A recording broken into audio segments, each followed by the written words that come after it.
રાજ્યના લોકપ્રિય મુખ્યમંત્રી ભૂપેન્દ્રભાઈ પટેલની આ સરકારનું 2026-27નું બજેટ રાજ્યના કુશળ નાણામંત્રી કનુભાઈ દેસાઈ આજે રજૂ કરવા જઈ રહ્યા છે.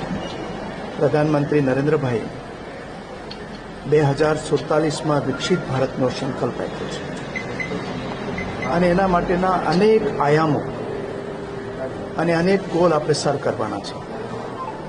અને વિકસિત ભારત બનાવવું હશે તો વિકસિત ગુજરાત પહેલાં બનવું જોઈશે અને વિકસિત ગુજરાત બનાવવું હશે તો આપણે ગુજરાતનો દરેક પરિવાર વિકસિત હોય એ માટેના ગોલ આપણે નક્કી કરવાના હશે.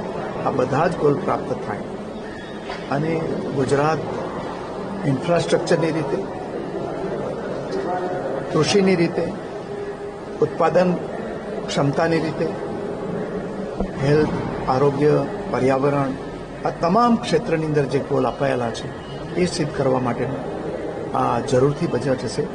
અને એ માત્ર ગુજરાતના વહીવટીતંત્ર માટે જ નહીં પરંતુ દેશ માટે પણ માર્ગદર્શક બની રહે એવા બજેટની આપણને સૌને અપેક્ષા છે અને અપેક્ષા આપણું બજેટ પરિપૂર્ણ કરશે એવી મને શ્રદ્ધા અને વિશ્વાસ છે. Thank you.